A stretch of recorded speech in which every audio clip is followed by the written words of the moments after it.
Vale, muchas gracias. Quiero agradecer la invitación a los directores de esta jornada, que nos invita a reflexionar sobre las perspectivas actuales de la Unión Europea. La reflexión que yo traigo, la perspectiva que yo traigo es sobre el problema de aplicación de la Carta de Derechos Fundamentales, que, como todos saben, entró en vigor en 2009 y ya había suscitado desde su redacción, en el año 2000, un amplio debate sobre todo lo que podía suponer su inclusión en el ámbito de la Unión Europea respecto a la constitucionalización material de Europa. Sin embargo, en su inclusión, justo después de su redacción y su inclusión ya en el Tratado Constitucional Europeo y ahora en el Tratado de Lisboa, las críticas doctrinales han sido abundantes y continuas. Se ha llegado a tildar, en aquel momento se llegó a tildar la Carta como el convidado de piedra del Tratado Constitucional, y esta crítica llega hasta nuestros días. La causa esencial de las críticas son, sin duda, las cláusulas horizontales, las cláusulas mediante las que se establece la forma en la que se debe aplicar y se va a conceder eficacia a la Carta del título 7, entre las que me gustaría destacar tres, esencialmente. En primer lugar, la incisiva distinción que se hace tanto en estas cláusulas como en las explicaciones a la Carta sobre principios y derechos, obviamente basada en el impedimento de que derechos sociales puedan tener algún tipo de eficacia directa, puedan ser invocados directamente sin desarrollo previo, que si bien es acorde con las tradiciones constitucionales comunes de los Estados, véase el artículo 53.3 de nuestra Constitución. Sin embargo, la Carta plantea un problema, porque las propias explicaciones de la Carta dicen que allá donde la Carta establece un derecho puede ser un principio, donde se ha establecido que es un principio puede ser un derecho, y que también hay principios que son derechos y a la inversa, o que pueden tener las dos cosas. Esto obviamente juega en detrimento de la eficacia de cualquier otro derecho de la Carta. En segundo lugar, sabemos que se repite como un mantra en todo el Tratado de Lisboa y también en la Carta, que la inclusión de la Carta no supone ningún cambio en la atribución competencial que se ha hecho a la Unión. Es decir, la Carta juega al margen del principio de distribución de competencias a la Unión. Los derechos fundamentales no reflejan límites y contornos al poder, sino que juegan ya en un marco de poder preestablecido que requiere, por lo tanto, que analicemos e interpretemos todo el tratado para ver dónde puede tener eficacia la Carta y dónde no puede tener eficacia. Y esto, en mi opinión, puede provocar dos grandes problemas, en mi opinión, y la de la doctrina. Por un lado, las competencias en los tratados de la Unión Europea no están claras, no son competencias materiales absolutas, sino que en la mayoría de los casos se indican por objetivos, por finalidades. Y en el ámbito de la distribución competencial y de la delimitación competencial ya sabemos que juegan, porque se ha hablado en la mesa anterior, juegan principios como el de subsidiariedad, cuyo protocolo requiere al final un debate político donde pueden intervenir diferentes parlamentos nacionales, o incluso el eventual diálogo entre tribunales a través de un ultra vires review que puede hacer en cualquier momento una Corte Constitucional y decir que allí donde se consideraba que había una competencia de la Unión, sin embargo no la hay, y a la inversa. Es decir, no está claro el ámbito de las competencias. Esto es a lo que se refería Pedro Cruz Villalón cuando decía que la Carta no tenía ninguna luz propia, sino que al final reflejaba o dejaba pasar la luz que le proyectaban otros astros del firmamento de los derechos. Al final los Estados, los parlamentos, en ese debate de qué es lo que se atribuye y lo que no se ha atribuido, ¿no? Y, en segundo lugar, el problema de delimitar la Carta estrictamente a ese ámbito competencial, que parece que lo hay, pero no lo hay, es que en ocasiones las instituciones de la Unión se han amparado en que no tenían competencias para evitar una aplicación de la Carta. Véase, por ejemplo, la sentencia de 2016, Ledra Advertising, sobre el corralito chipriota, en el que el Tribunal de Justicia ha tenido que enmendar la plana al Tribunal General, porque el Tribunal General dijo que Banco Central Europeo y Comisión Europea, como no tenían competencias en el Mecanismo Europeo de Estabilidad, por lo tanto, no eran responsables frente a los derechos fundamentales, y su actuación no podía limitarse por los derechos fundamentales y no se podía considerar que hubiese ninguna vulneración de derechos fundamentales en el ámbito del mecanismo europeo. Ahora se ha rectificado y esto entraña que las instituciones siempre están sometidas a los derechos de la Carta independientemente de dónde actúen, ¿no? Y aunque estén más allá de las competencias propias de estos tratados, ¿no? Pero yo quiero centrarme esencialmente en la clave del problema de la eficacia de la Carta, que es el artículo 51.1, en el que se establece que la Carta vincula a las instituciones de la Unión, escasamente si vemos los controles abstractos de constitucionalidad, ¿no?, que se han hecho sobre derecho derivado directamente, el reglamento del data retention y pocos más, ¿no? La Carta vincula a las instituciones de la Unión, pero también vincula a los Estados cuando aplican derecho de la Unión Europea. Este, como sabemos, es el principal problema, ¿no? Es el principal problema porque es aquí donde juega con toda su fuerza el principio de distribución competencial del que se ha hablado antes. La Carta está jugando en un espacio ahora previamente ocupado por las Constituciones que plantea un problema. El juez nacional, que es al mismo tiempo juez europeo, debe continuamente autocontrolarse o debe continuamente revisar su actuación para ver si está actuando bajo una base jurídica de los tratados o una base jurídica nacional, es decir, en qué ámbito competencial está jugando, porque allá donde juegue estará sometido a unos parámetros constitucionales u otros, a unos derechos o a otros derechos, los de la Constitución o los de la Carta, que hemos visto ya en ocasiones que pueden no ser coincidentes. Pueden aplicarse límites al poder distintos según se esté aplicando o no se esté aplicando derechos de la Unión Europea. De lo que he expuesto hasta ahora debe destacarse que la Carta de Derechos Fundamentales está orbitando continuamente sobre la idea previa de la atribución competencial y de la distribución de competencias entre los Estados y la Unión Europea. Y esto entraña al final que se traiga al ámbito de la eficacia de la Carta, al debate sobre la eficacia de la Carta, todas las cuestiones relacionadas con relaciones entre ordenamientos, con identidades nacionales e identidades constitucionales, el eterno competence, ¿no? Es decir, que al final de lo que se esté tratando es de la existencia del Estado, de sus estructuras básicas, de sus valores, de sus principios, de la idea de los contralímites, ¿no? Y esta idea, este debate, el debate de eficacia de la Carta, al final debe beber, obviamente, del continuo diálogo entre tribunales constitucionales, los tribunales constitucionales y el Tribunal de Justicia, que son los que van delimitando los contornos de la identidad constitucional de las competencias, ¿no? Por ello, no debe extrañarnos, y voy a hacer como el profesor Guillén, voy a lanzar la conclusión de lo que quería aquí exponerle, y después lo desarrollaré el tiempo que me dejen en la mesa.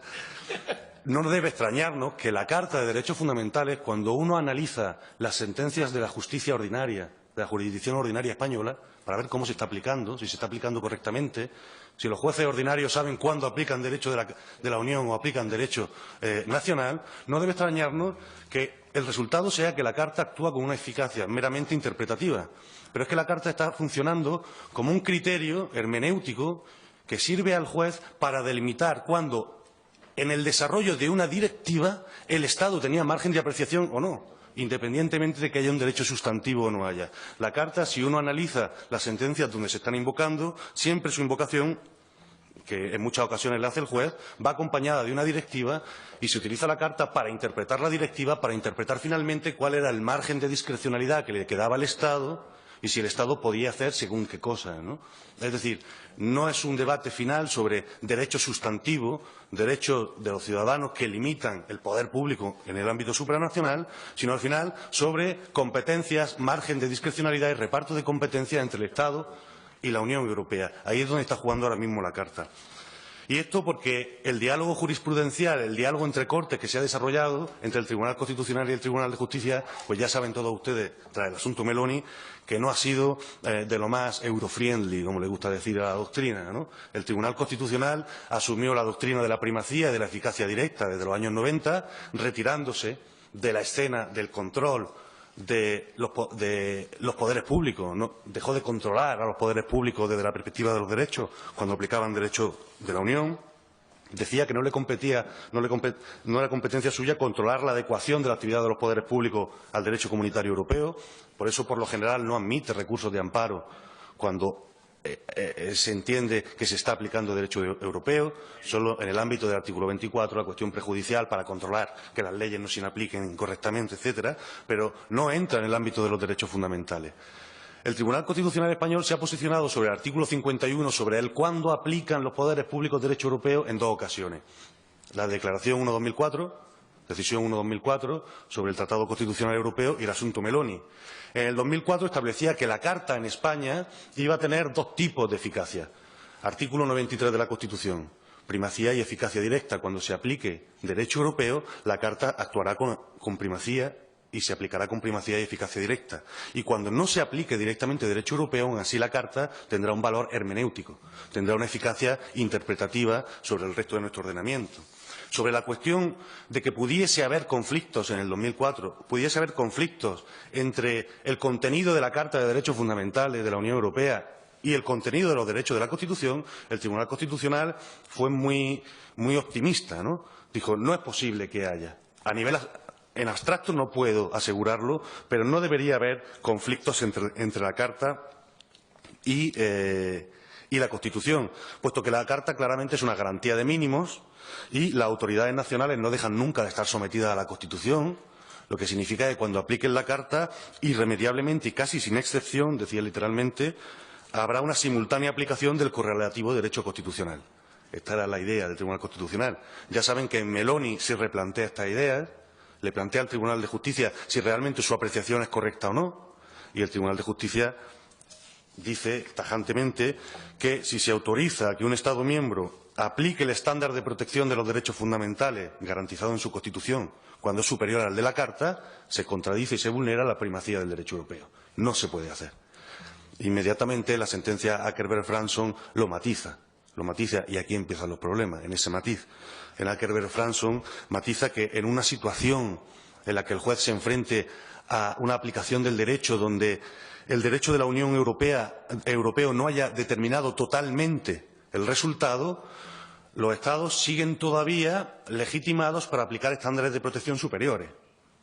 Pero donde el derecho europeo haya querido actuar de manera armonizadora, tratando de legislar en el marco de sus competencias toda la normativa, entonces el nivel de protección es el de la Carta de Derechos Fundamentales. Las conclusiones esenciales que podemos sacar de esto son dos. Primero, el Tribunal Constitucional, pese a Akerberg, no le sienta nada bien que le enmenden la plana y le cambien la doctrina desde los años 90. Y en la sentencia Meloni, donde el Tribunal Constitucional actúa ya como juez acuo, en la sentencia Meloni recuerda innecesariamente los contralímites, lo primero que hace. Es decir, que siempre tendrá la posibilidad de revisar la aplicación del derecho europeo. Y, en segundo lugar, considera, como se ve en la sentencia Meloni, que al final lo que ha supuesto la sentencia del Tribunal de Justicia es que él mismo decida cambiar la doctrina, él, por propia iniciativa, y basándose en el artículo 10.2 de la Constitución, en la interpretación. Es decir, nada de artículo 93, nada de primacía, nada de este es tu ámbito de competencia, porque se intentó, según el Tribunal de Justicia, desarrollar toda la normativa en relación a la euroorden, y entonces yo me retiro porque hay primacía, sino, ojo, yo utilizaré el 10.2 como parámetro de interpretación y la Carta a partir de ahora va a ser un parámetro de interpretación porque siempre podré usurpar de alguna manera el control de aplicación del derecho europeo, ¿no? Esto ha dado lugar a... No puse la alarma, entonces no sé cómo vamos, pero esto ha dado lugar... Siendo estricto, 3, siendo generoso, 4. Ah, pues entonces vamos a 4. De todo esto se pueden sacar una serie de test, analizando al final la jurisprudencia del Tribunal de Justicia de la Unión Europea sobre, en realidad, entonces, cuándo se está aplicando el derecho de la Unión Europea y cuándo no.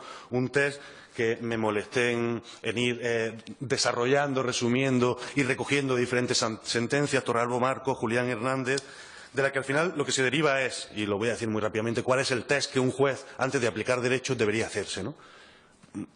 Hay que tener en cuenta algo previo. El juez no debe hacer un control competencial. El juez no es el encargado de ver a quién pertenece la competencia. Y además es irrelevante, porque dice el Tribunal de Justicia que aunque la Unión Europea tenga competencia en una materia, si no ha desarrollado una normativa y no ha tenido voluntad de desarrollar la normativa, no es necesario que se aplique la Carta. No es obligatorio aplicar la Carta o no es automático.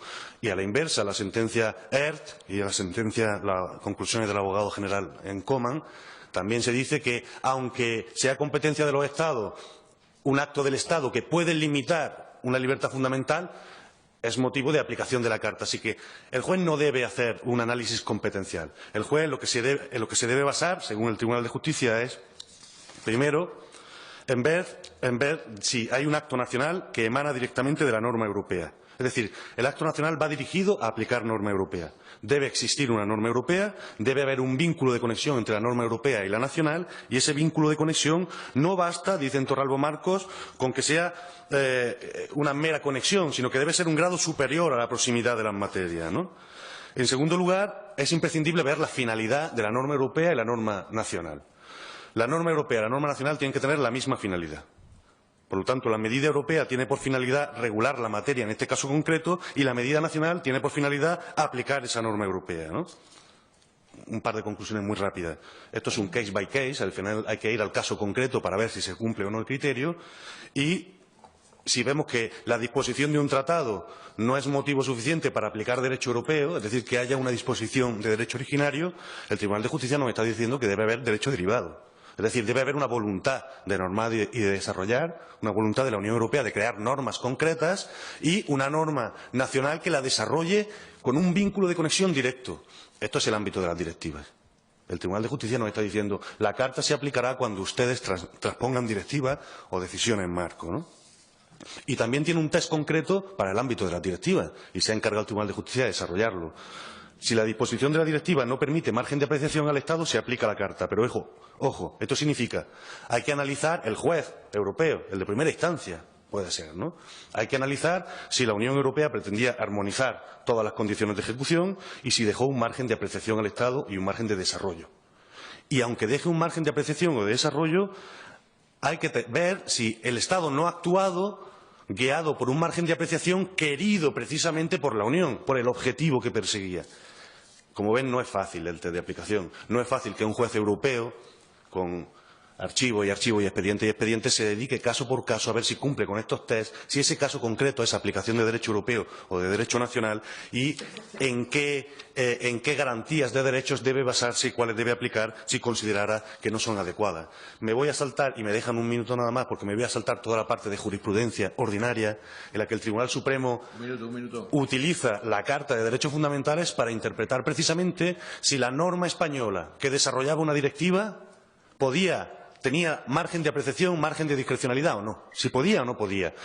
Porque incluía un requisito que no estaba en la directiva, en el caso de las sentencias NEF, o si debe un juez dar audiencia previa a las partes cuando aplica de oficio, decide de oficio que una cláusula abusiva en el ámbito de la hipoteca. Aquí se está utilizando la Carta. Y estos son los casos ordinarios donde la Carta se invoca por el juez o se invoca por las partes y se utiliza, ¿no?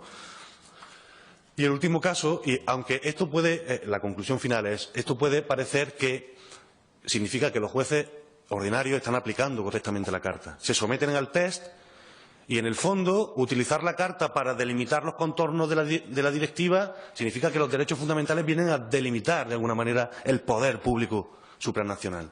Pero ha dado lugar a sentencias como la sentencia Picabea sobre acumulación de sentencias y de condenas en el proceso de condenas de terroristas de ETA entre Francia y España, que han llegado al esperpento y a situaciones sangrantes en las que se determina que una decisión marco, la aplicación de una decisión marco no es aplicación del derecho europeo.